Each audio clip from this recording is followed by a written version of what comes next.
What's going on, Colts fans? Welcome back to another edition of the Colts Brawl. I'm your co-host, Cody Felger. Joining me, Michael Terrazas. Michael, there's a lot of stuff, lots of Colts stuff happening this week that we are talking about. Obviously, the Colts made some free agency moves the last couple weeks. And with everything going on with the coronavirus and all that stuff, normally around this time, if everything was well last year, the Colts were – and Frank Reich was down in Florida at the NFL annual league meetings, but with the coronavirus, he's not able to do that. And but I wanted to kind of start with this podcast. I know we're going to start with this, kind of looking at Frank Reich sat down with some of the members of the local indie media and kind of talked about the Colts offseason a little bit. There's a lot of cool tidbits I want our listeners to kind of gather from it if you haven't read it yourself or listened to it yourself, I should say. And so I kind of wanted to talk about that, and then I know you wanted to talk about, some draft stuff. So I wanted to kind of talk about, first off, Frank Reich was kind of talking about this whole idea of, how the Colts are communicating with their staff, with their players, with all this stuff. They're actually having to do what a lot of people have had to do, and they've been using Zoom. It's kind of interesting because you got to love this from Frank Reich. He basically is saying, like, he's talked to his staff. He said, how are we going to create and gain a competitive edge? So even in the midst of crisis, Frank Reich is wanting to get a competitive edge. You got to love that from your football coach, Michael. And he's Frank Reich is certainly a very competitive individual. And so just wanted to kind of look at that. He said, he's talked with all of his coaching staff. They have meetings, and, they've had different meetings with, the offense has had meetings, the defense have had these Zoom meetings, and even the special teams. They've all had meetings over Zoom. And so right now it's just, it's kind of crazy because this virus is not just impacting the everyday person. It's impacting organizations like the Colts. And they have to figure out ways now, how are we going to do stuff differently than we've done it for the past few years? But, they're using Zoom, and it's a really cool thing. And so he also touched on the acquiring of quarterback Phillip Rivers. Now, obviously, Reich and Sirianni, and also I found out today that the tight ends coach were all with Phillip Rivers with the Chargers. They've all seen Rivers play. They've all coached with Rivers, and he said he saw a really unique opportunity to get Phillip Rivers, and talked about obviously his Hall of Fame stature. He believes he's a future Hall of Famer. And he basically was just talking about what the biggest difference of having a Phillip Rivers as opposed to a Jacoby Brissett under center. He said one thing that really stuck out to me here, Michael. He said he gets the ball out quick. When you look at his stats on how long it takes him to get the ball out of his hand, all these analytics stuff, he's always at the top of that list.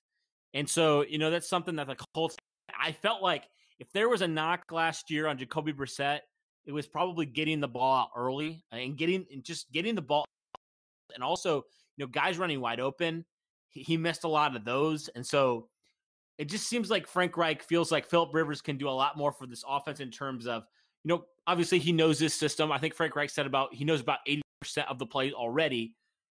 And so he just feels like Phillip. And one thing that was intriguing to me, especially considering, what kind of back Phillip Rivers has been known for, and now he's up there in age, pretty much a statue in the pocket. But Frank Reich was talking about the RPO game, which I thought was really interesting. For those of you who don't know what that is, the run pass option.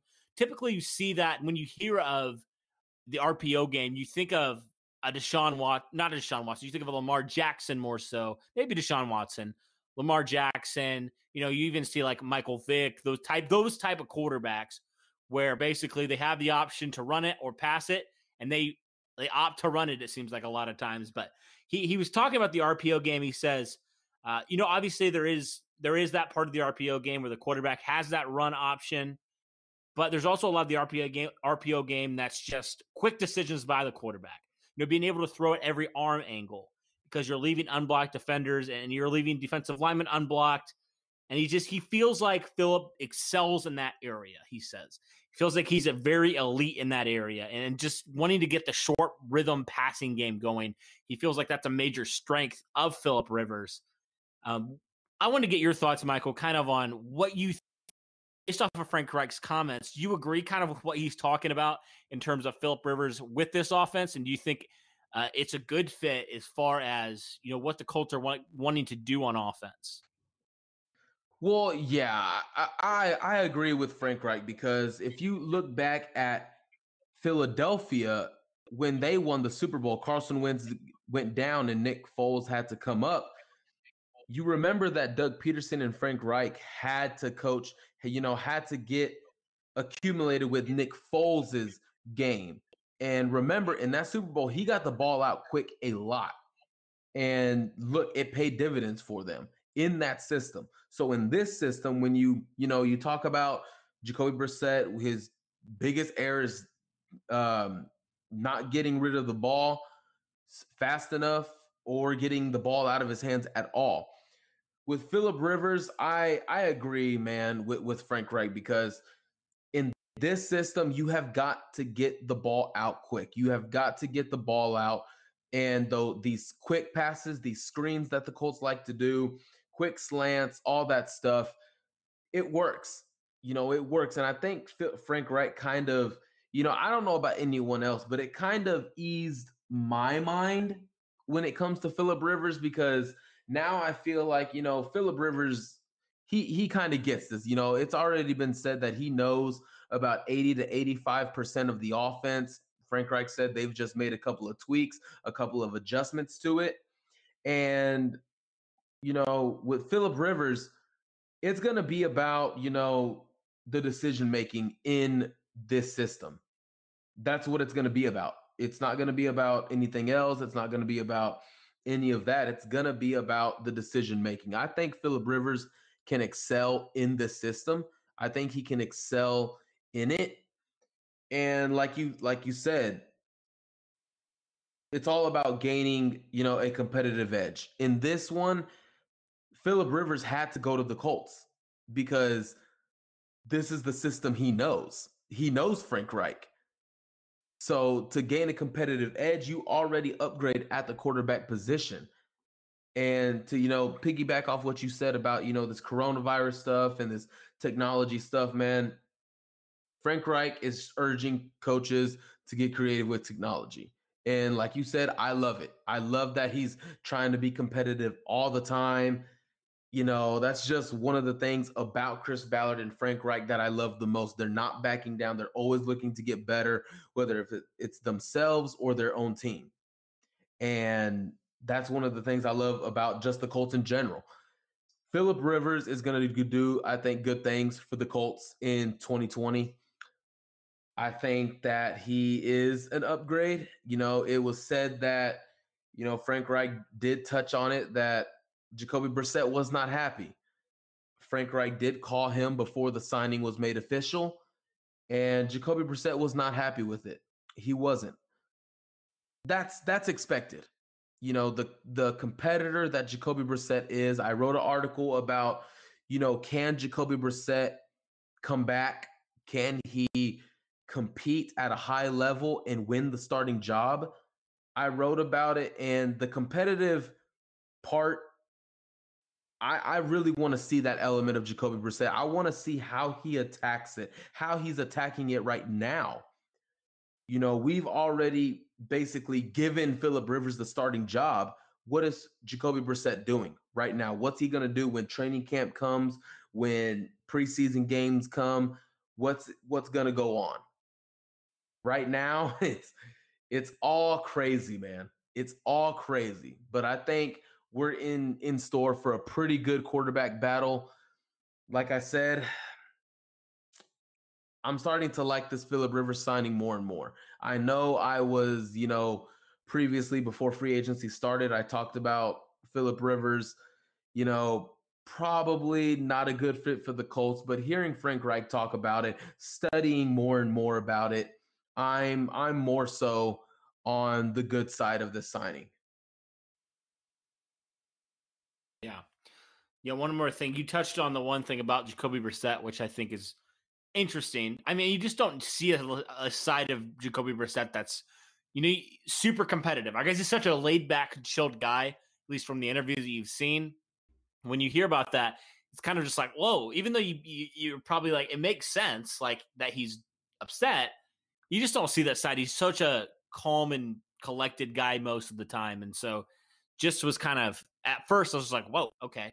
But then I thought about it. I was like, it makes sense. I mean, you're a competitive football player. That happens. Like, I would expect any other player to react that way. I think it's just from what we've seen of Brissett in terms of what we've heard from him. He's not the most vocal guy, I guess. And so it's just something that I haven't seen that side of him, I guess. It'll be interesting to see.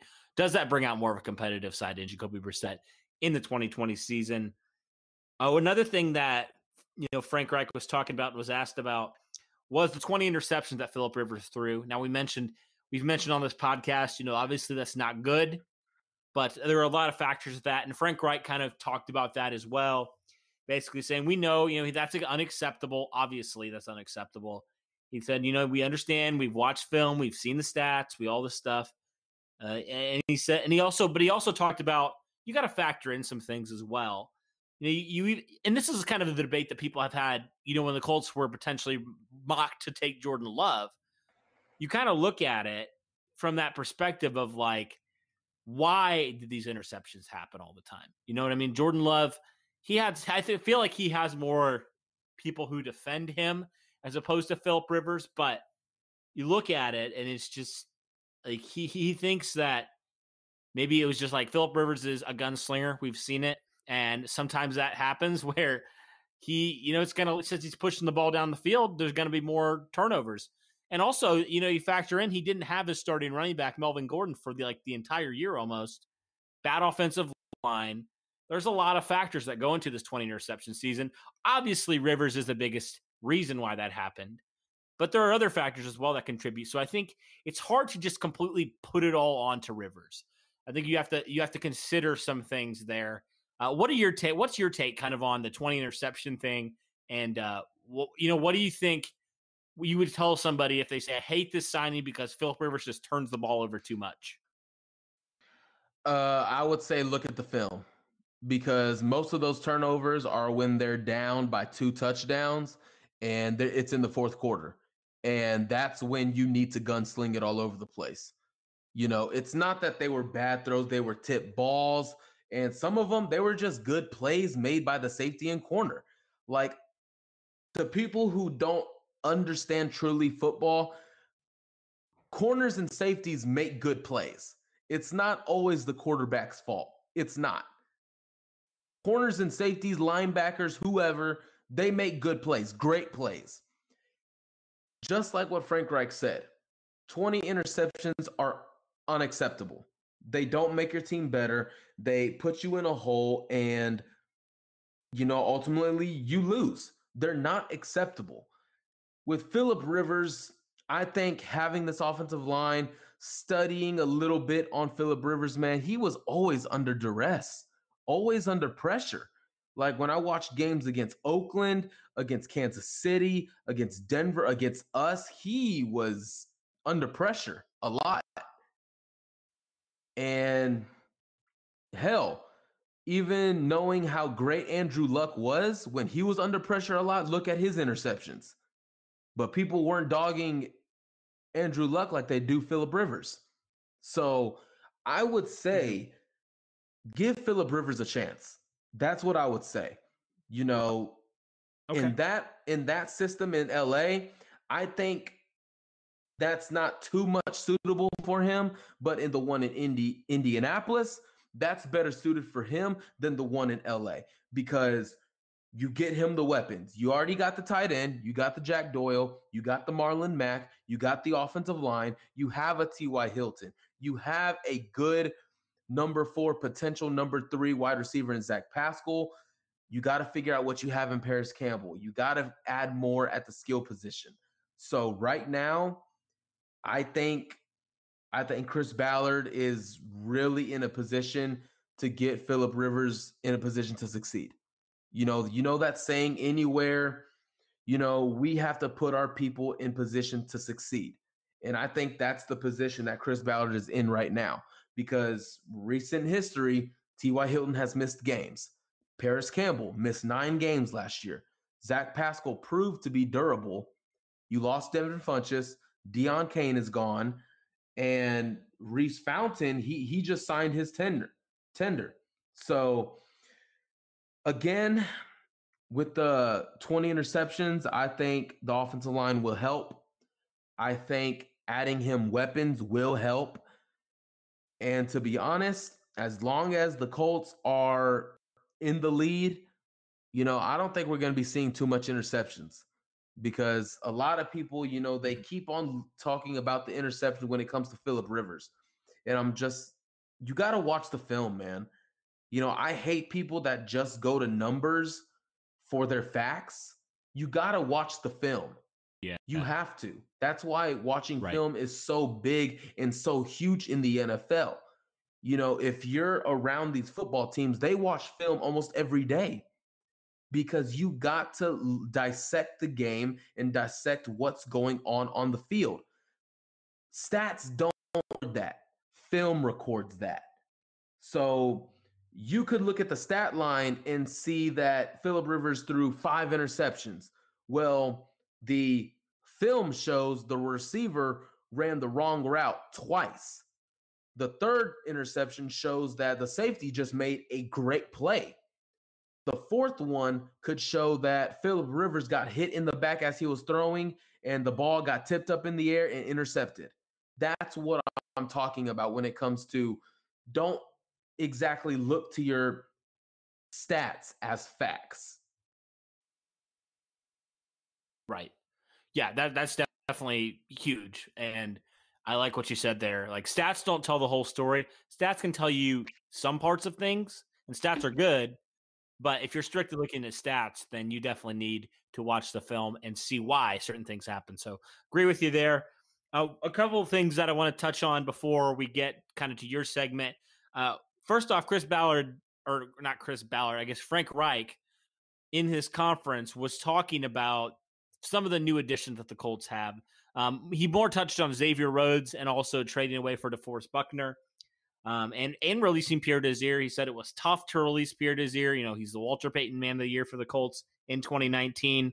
But he said, a lot of things go into that decision. There's a lot of factors into that decision. He said that's a tough one, but it was time to move on, and we have to move on because the NFL is a business. And he said, and I found this interesting. He said, you have to be able to feel that way about a player, but not be too sentimental and do ultimately what you think is best for the team. So before I even get into the Xavier Rhodes thing, that is very interesting to me because I feel like for whatever reason, going back to that Adam Vinatieri situation, he was hurting the team. Like he was. So it's kind of weird. He's talked about that, but then you see how they handled that situation and it just kind of leaves you scratching your head a little bit. Like what are you talking about? No, I don't know. It just was interesting to me to see that and be like, that kind of sounds familiar, But anyway, we'll leave that. Let bygones be bygones. Well, I won't get into a big rant there. But anyway, he talked about then also about Xavier Rhodes. He said, I've coached against Xavier several times. He's long, he's tough, he's physical, he's got good leadership. We really think he'll come in and make an impact. We will give him a chance to earn the respect that's due, but he just has to earn it like everyone else. And we're really excited to see what we're going to do on defense with the addition of DeForest. With our young players and our young defense. He said, I think we've made some moves that are really going to help us out, both with starters and depth going forward that can help our defense take the next step. So, based off of that, what are you expecting from these new additions, these two guys that they're talking about mainly? What are you expecting from Xavier Rhodes and then DeForest Buckner on this defense? How much of a help do you think they will be for this Colts defense? Well, DeForest Buckner is going to be an impact player day one, no doubt about it. I was up late last night watching film from the Super Bowl, and you just saw how he can impact the game. Now, no doubt he had some dogs with him on that line, but there were some really good things that he showed. And, that's what you have to show if you're getting paid what you're getting paid and you got traded for what you got traded for. DeForest Buckner is going to be a day one impact player. He is going to disrupt running lanes. He is going to, I'm pretty sure he's going to demand double teams. So how he's going to help us better, all you need to know is that Darius Leonard is going to be following behind DeForest Buckner.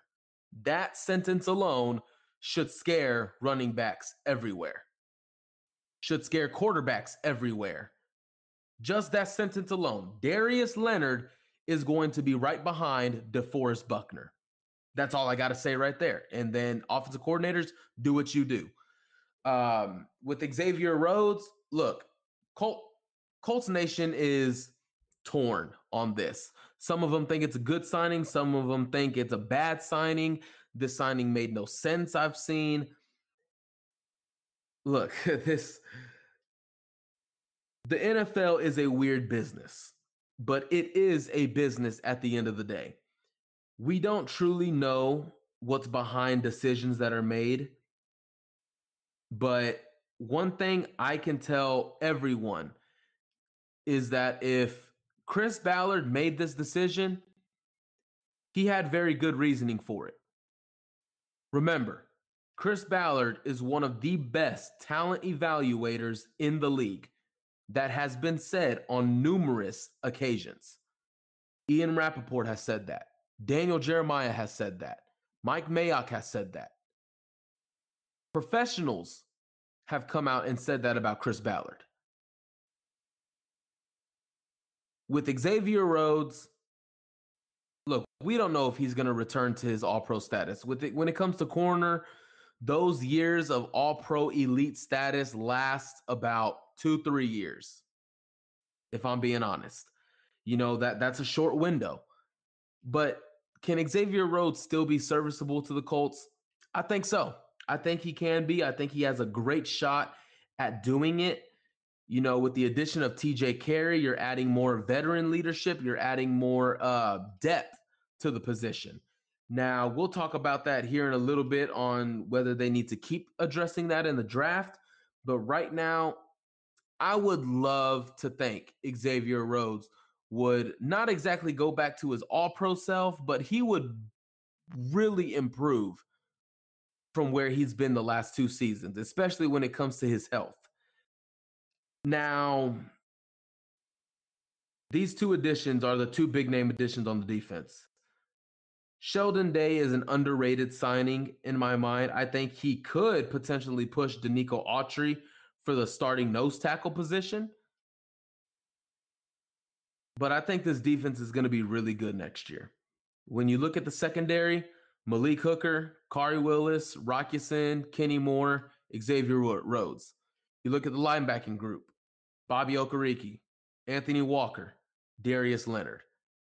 Look at the defensive line, Justin Houston, Danico Autry, Sheldon Day, DeForest Buckner, Ben Bandigu, Kamoko Toure. You know, you just get speed. When I look at this defense, I think of speed. I think of Kenny Moore. I think of Kari Willis, Bobby Okereke, Darius Leonard. This defense is going to be nasty.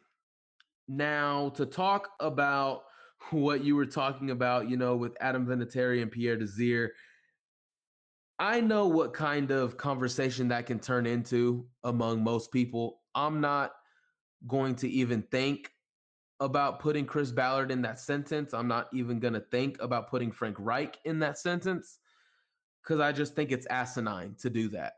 You know, I think I saw a video, you know, when it came to, I believe it was Dominique Foxworth from ESPN, a couple of other guys. I don't want to misname guys on the podcast, so I'm not going to try and put names out there. But I know for one of them was Dominique Foxworth. 4 African-American guys were talking about the Colts and, you know, their situation and draft needs and everything. And they talked about Jacoby Brissett, talking about how he was given a horrible deal. He was only given 1 year to prove himself, and now he's being shoved to the side for Phillip Rivers, a white quarterback. Those 4 men ended up calling Chris Ballard and the Indianapolis Colts racist. Those comments infuriated me in ways that I can't describe. You know, I know it's only football, but those ignorant comments, those just make me so mad. You know, these guys probably don't even know anything about the Colts. They probably can't even name the Colts starting offensive line. They probably can't.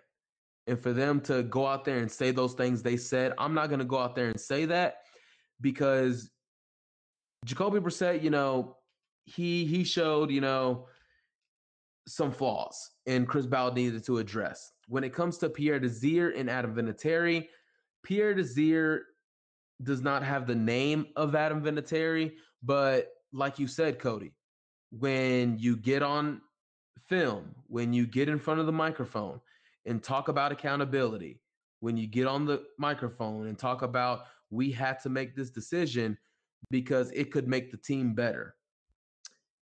I'm with you, Cody. It does sound a little weird.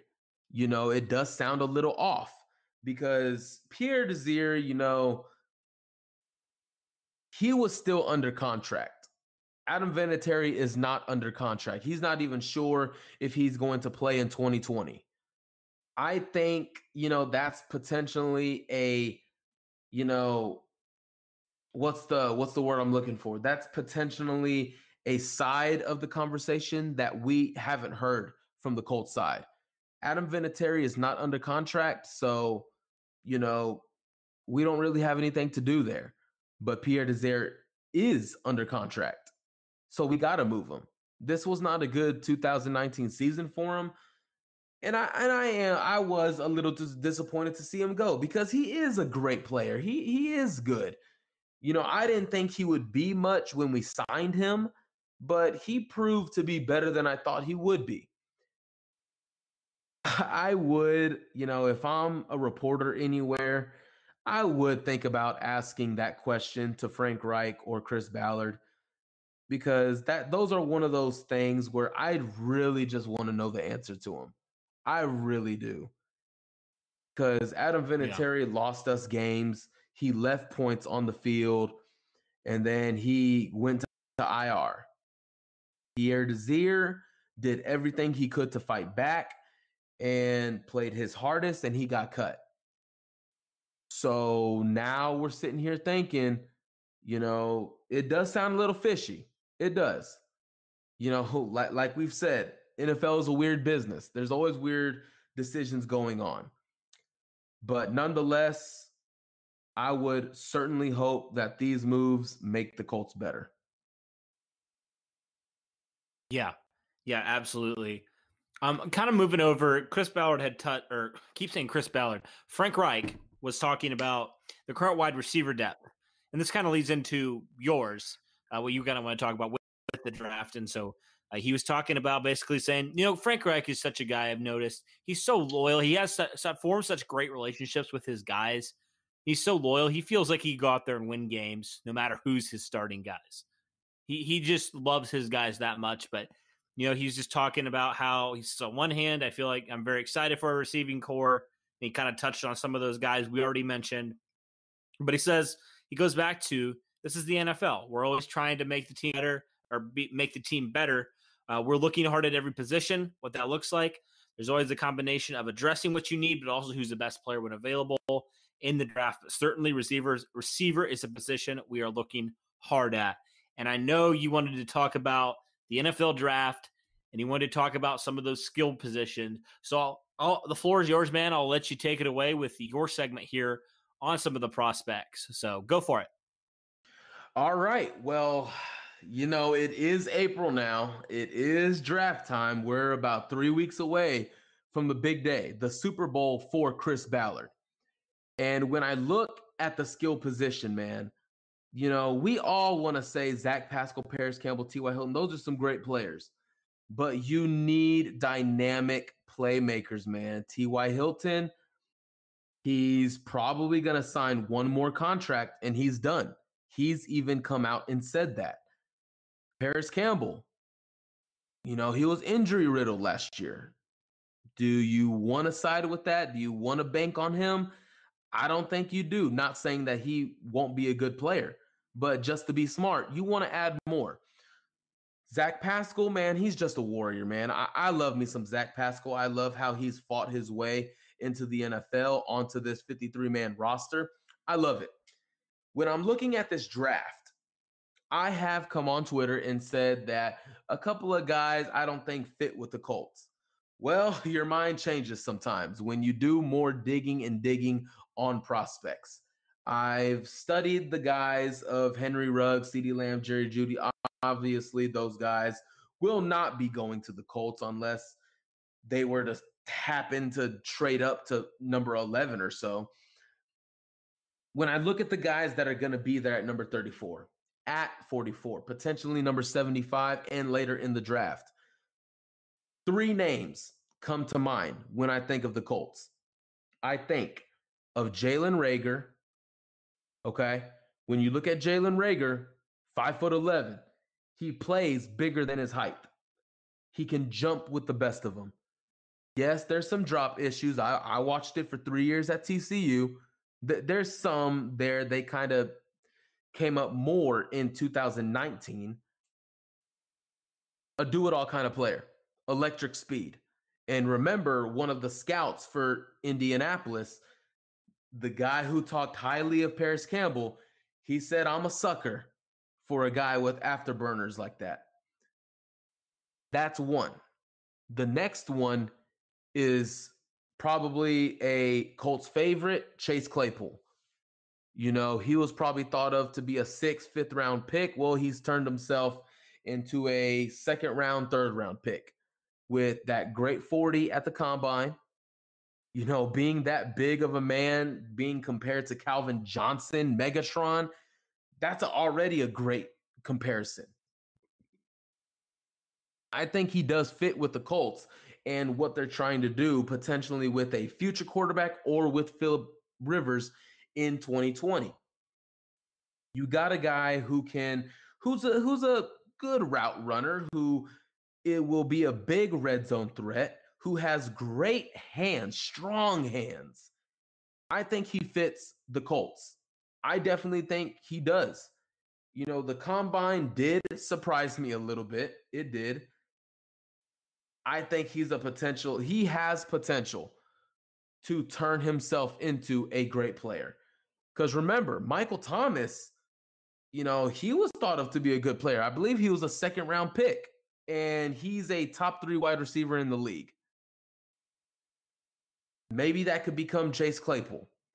Now, to my last one that I think could be a really good fit for the Colts, a guy who I once said that I don't think, you know, I see probably maybe number 3 potential. But again, digging deeper into film, Michael Pittman Jr. is a name that I think Colts fans should start getting used to. I really like the idea of him coming to Indianapolis because, again, about 6'3", 6'4", strong hands, great speed, great route runner. I'm seeing bigger and bigger potential with Pittman. I really am. When I watch him at USC, I just see some good takeoff. He's a guy that can just run down the field and get the ball. And I was just studying him yesterday too, doing more studying on him. I just love this class of wide receivers. Now, those are names to consider, you know, in the high rounds. When you're looking at the later rounds, maybe you look at a Devin Duvernay, maybe a Gabriel Davis, who has surprised me. Maybe a Lynn Bowden from Kentucky. Kind of a Jalen Reagor type player, but I wouldn't, you know, I wouldn't. The talent difference, I think you can see it when you turn on the film. And then maybe a Jayuan Jennings from Tennessee. Some people have said that he can be a 2nd round pick because of his potential. And when I look at Jayuan Jennings, I kind of think of Cody. I don't know if you remember him, but Derrick Rogers. Do you remember that name? I do. Oh yeah. I remember, man. I know, dude. I mean, that's the name I think of when I think of Jayuan Jennings, because both guys, I believe, from Tennessee. Oh, did you want to say something? No, I was just saying. Oh, really? Oh yeah. Okay. Derrick Rogers. You know, people said that he has day 2 of the draft potential. He has great potential, but those off the field issues kind of kept him away. Well, Jayuan Jennings, I look at him as a Derrick Rogers. He has the talent. there are a couple of issues there. Maybe Chris Ballard might want to take a chance on him. And another obvious name, who might just go in the first round is Denzel Mims. I've watched Denzel Mims for the past 3 years. He's been in the Big 12. He plays for the rival school that I absolutely have no love for, Baylor. TCU and Baylor, that's a very intense rivalry. And I have Jalen Reagor graded above Denzel Mims. It doesn't quite surprise me that he's flown up draft boards given his performance at the Senior Bowl and Combine. When I watched him at Baylor, man, I just saw some good talent. I saw him. And Charlie Brewer, he is a good quarterback at Baylor. His potential, man, Mims, his potential is rock solid. But when I look what was put on the plate of Jalen Reagor in 2019 versus Denzel Mims, Jalen Reagor did it all. He lined up at quarterback. He lined up at running back. He lined up at receiver, the slot. He returned punts. Denzel Mims lined up at wide receiver. Not, knocking Denzel Mims whatsoever. But I just think Jalen Reagor as a pure wide receiver, I think he's better than Denzel Mims. So of these lists of guys and, other names that I didn't mention, Cody, who would you really like to see at this point come to Indianapolis? Yeah, you touched on Denzel Mims. He's a guy that really a lot of people that I've kind of been talking to are super high on. He's the type of body type that I think goes well with Phillip Rivers, especially because we've seen with the bigger body receivers, Phillip Rivers has success. You can throw it back, to Vincent Jackson, who am I met? Mike Williams, even more recently. He likes those big body receivers, and I think Denzel Mims, if he does indeed fall there to 34, I think he's definitely a guy that I would not think twice about pulling the trigger on. He's a guy that obviously really is a talented player and also upgrades your receiving corps tremendously. And he's a nice compliment, I think, size-wise to T.Y. Hilton and Paris Campbell. Now, Paris Campbell's not necessarily T.Y. Hilton's size, but he's about 6 foot. So he's kind of would be the middle, but he's more of a speed receiver type of player as opposed to more possession Mims type player. So I like him a lot. Chase Claypool, you said, being a Notre Dame fan, I saw Chase Claypool, loved what I saw from him. Think he's absolutely fantastic. Yeah, I mean, there's just a lot of guys there. I need to look more deeper into it. There's some guys that I'm trying to remember their names, but for the life of me, I don't want to butcher them. But I know there's a lot of guys, and the good thing with this draft, at least from what I've heard, is that it's a very deep receiver draft. And so even if you get, say, Denzel Mims there at 34, I think you almost have to double dip into this draft just because of how rich the resources are with the type of players that are in this draft depth-wise. I think it makes sense to double dip and get more talent. I mean, get some guys that are in there that can help compete, push. Because let's face it, the Colts have struggled in recent years to get a receiver to complement T.Y. Hilton, a consistent receiver. I mean, I don't think they've done it since Hilton was really drafted. I would say maybe Donnie Avery was the best guy, and he was a free agent signing. So draft-wise, they haven't had a guy who can complement Hilton in that way, and I think Mims is definitely a guy. If he's sitting there, man, I think he's a guy to come in, be an impact player. Who knows? Maybe he's even a starter come week 1 of the regular season. Yeah, man, definitely. And when I'm looking at this draft as a whole and looking at the Colts situation, I look at how the Colts are digging deep on the defense and free agency. Remember last year's draft, it was defensive heavy. You got Bobby Okereke, you got Rock Ya-Sin, you got Ben Banogu, you got Kari Willis. You added some guys, man. You added a lot of defense in the last 2 years. And now I think our attention needs to switch to the draft when it comes to offense. I think the smart thing for Colts fans to do is to expect a lot of offense in this year's draft. Because, I mean, when you look at it, you need some depth at the offensive line. You got a Matt Pearl. You got if you want to go interior, Darrell Williams, Zach Shackelford, a buddy of mine.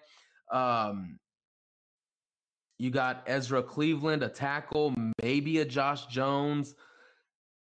You got a Trey Adams, a Terrence Steele. Terrence Steele is a guy I personally like because at the Senior Bowl, he showed he can ball out. You know, he went up against some dogs in one-on-one drills, and he certainly held his own against those guys. That's on the offensive line. When you're looking at the tight end position, man, you're just looking at talent overall. I mean, you want to go Cole Kmet, Adam Trotman. Adam Trotman is a guy that I really, really like. You know, I don't know who's better, Cole Kmet or Adam Trotman. I think Cole Kmet has gotten all the love because he's obviously from Notre Dame, and Adam Trotman is coming from little old Dayton. You know, I mean, Cody, you love Notre Dame. You know all about Cole Kmet. Adam Trotman, this guy, I see. Look, I'm not trying to jump the brakes, but I see Rob Gronkowski in Adam Trotman. I don't know why, but I just see it. He has great hands. He's a good blocker, good route runner. If not Rob Gronkowski, then Travis Kelce. I'll say that much. So you want to go Thaddeus Moss, a mismatch? Bryson Hopkins, probably the best route runner of the tight ends. What about Hunter Bryant? Basically a slot receiver, like you said, playing tight end. Albert O, the fastest tight end who has hands, Jared Pinkney. Maybe you want to go with the project and Steven Sullivan from LSU. Mitchell Wilcox, Harrison Bryant. You got talent all over the board, man. When you're looking at running back, do you really need a running back? Probably not. And then, of course, you can't rule out quarterback.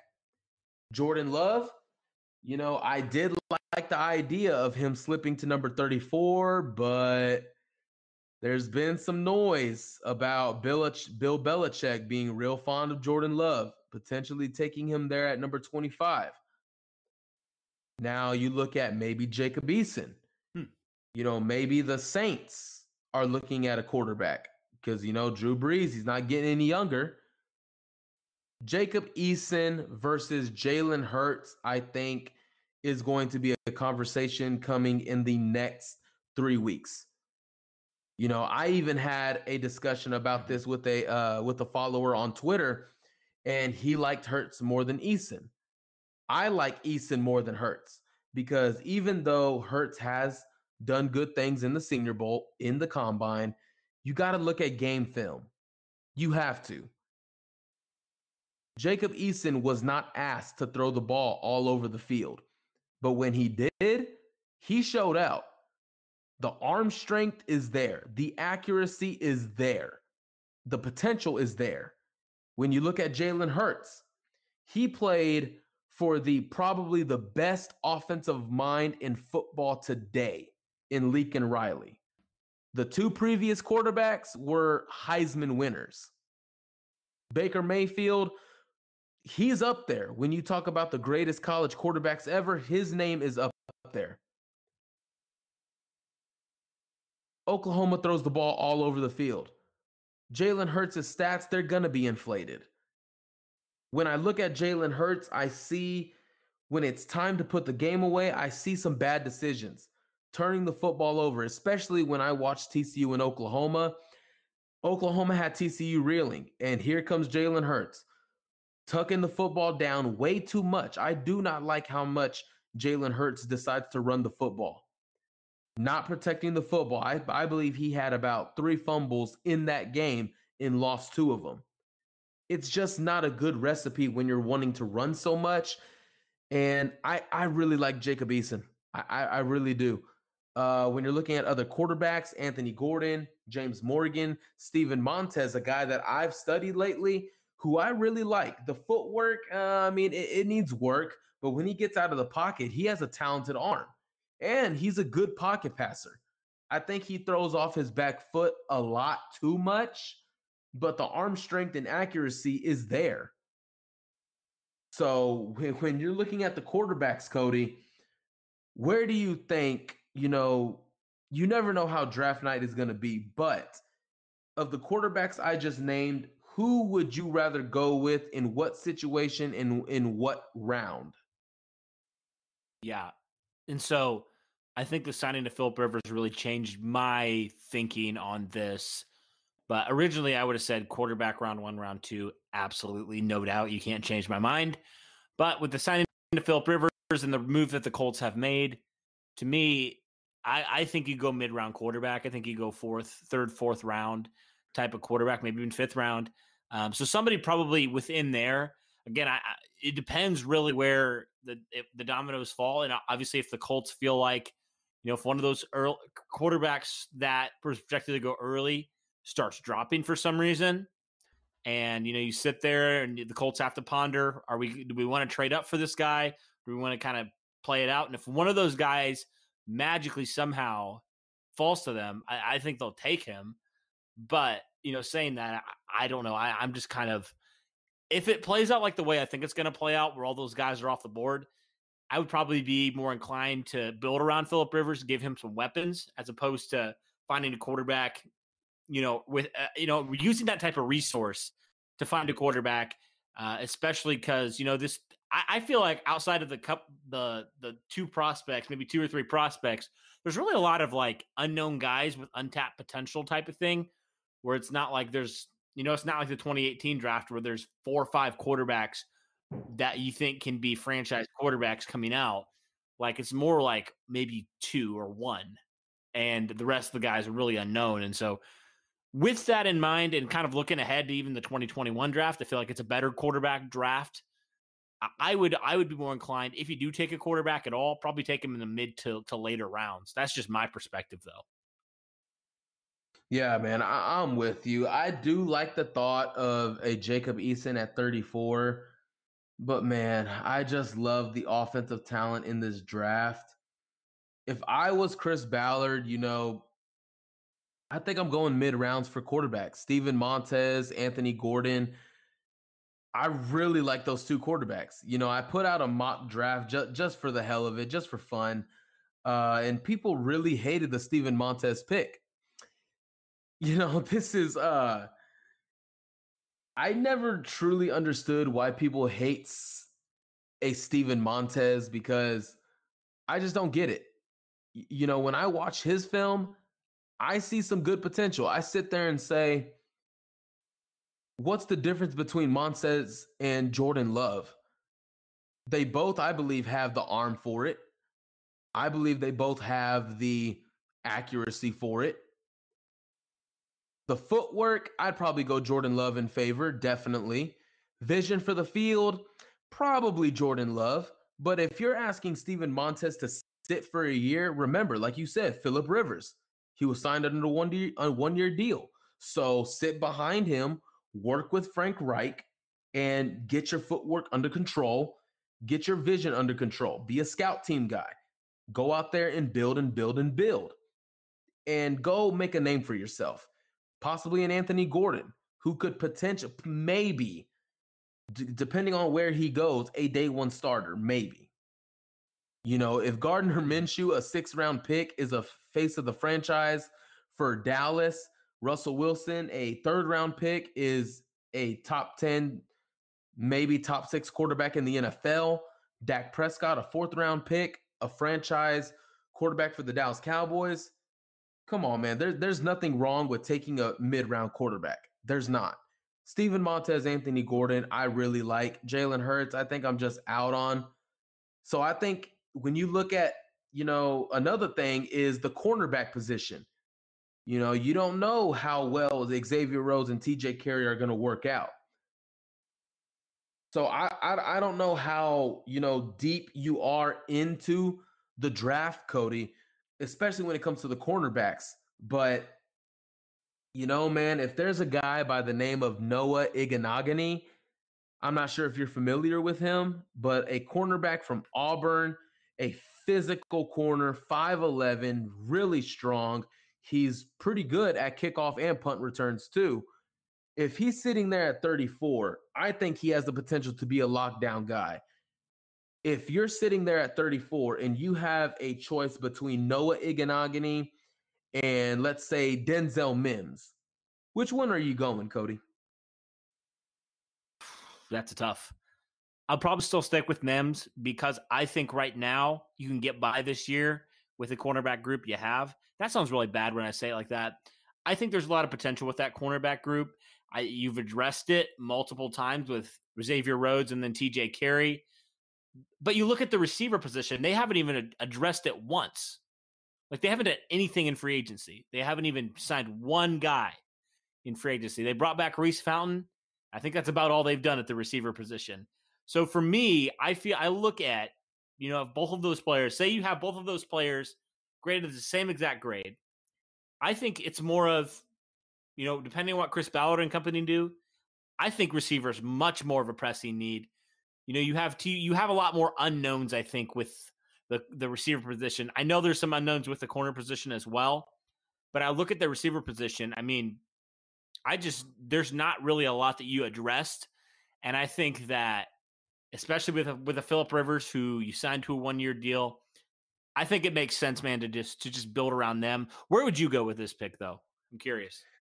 To be honest, I'll go ahead and, say this, and, this will probably be the end of the show. To be honest, man, I think I'm going to have to disagree. When it comes to corners,